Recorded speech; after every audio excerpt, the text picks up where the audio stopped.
Hello, I'm David Pountney. I'm the Artistic Director and Chief Executive of Welsh National Opera, which is based here in Cardiff.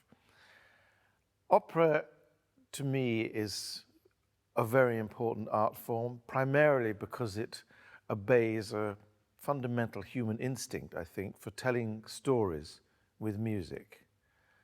That kind of thing goes right back to our primitive tribal origins. So it's actually a wonderful link between modern day culture, liberal intellectual ideas, and reaching right back to something very primitive and essential to human beings' existence. It's also very important because it is a very public art form, and very often in the stories that we tell in opera, actually the state is on the stage.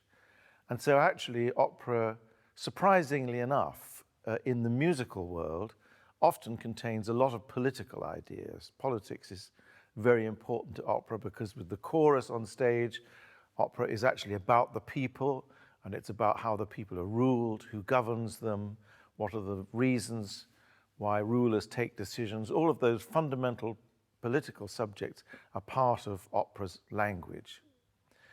And opera also is a wonderful way of linking us, our island-bound British nation, with the great tradition of European culture. Opera is a very European art form. It's been created in all the great European languages: French, German, Italian, Russian, Czech, Polish. And so it's something that ties us all together in a great cultural tradition, which is the foundation, actually, of our civilization and our democracy.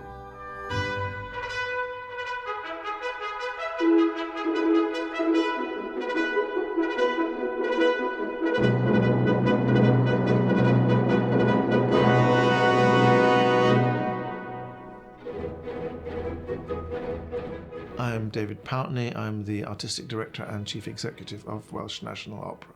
My name's Ian Douglas, I'm Company Manager. My name's Katie Heath-Jones and I'm the Deputy Stage Manager. My name is Lothar Königs and I'm very proud to be the Music Director of Welsh National Opera. I'm Richard Norton. I work as a production manager. I'm Helen Greenaway.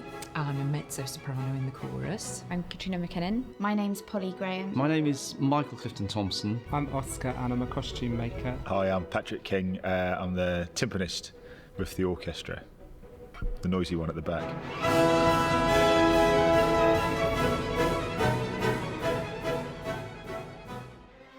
Well, WNO is I think, an organisation that sits on a very firm pedestal.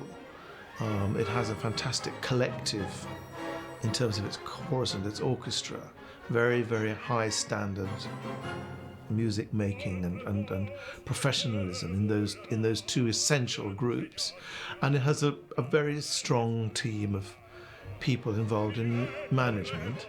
I started work for the company in 1976. I didn't have any musical background. I liked music, but it was more Bruce Springsteen rather than Pavarotti.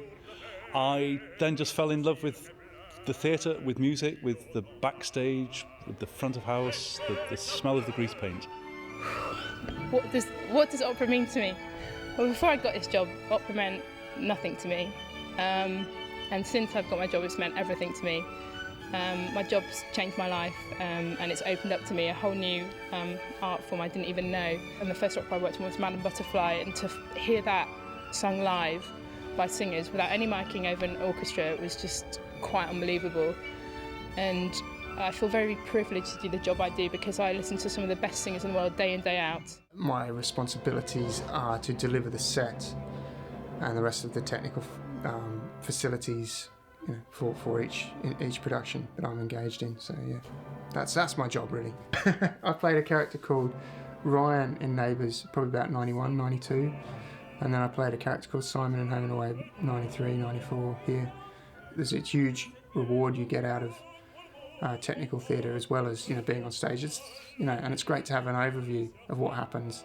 I think that sometimes gives me a different perspective than maybe other people in technical, the fact that I understand what's going on when people walk on stage. I've been with WNO in the chorus for 28 years now, and we've always maintained a very good reputation. We're more like a family here. I think it's something to do with our roots. It's a really good crowd, basically. A lot of very talented singers and actors. There's a lot of banter within the chorus, as I'm sure you can imagine. So we get through our production and music rehearsals on a day-to-day basis by secretly bantering. At the moment I'm doing some alterations to a costume for Vixen, which was originally built in 1980. So you can see how many people have worn it by the amount of labels. I tend to layer them up so you can get a reference of who's worn them in case the same artist wants to go back into it. Working in such a big theatre, such a vast theatre as WMC, we've got a load of space, load of resources, big rehearsal rooms. We can wheel scenery up and down Scenery Street, in and out of rehearsal rooms, but then you've got to go and put it on some trailers and take it out on the road and fit into small venues such as Oxford or Southampton or Bristol. That provides its own challenge, and life in a pit.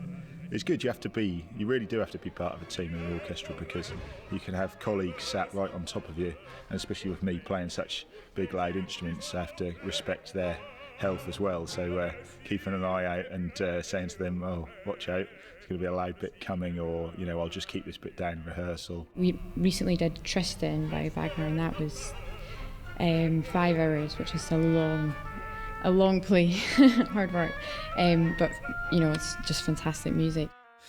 Oh God, the typical day starts around 6:30, 7 o'clock. I get up, I do some emails, I have a bath, I have breakfast. I'm a very serious breakfast eater.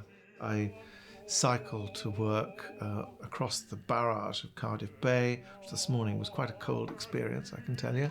I'm thrilled to have David Pountney as my colleague, friend, partner, and chief executive and artistic director. And I think we speak pretty the same language. Through the day, I will walk around with my iPad because I need to keep up with emails in between my rehearsals. There probably may be a meeting at lunchtime. There may well be another meeting at the end of rehearsals that finish around 5:30.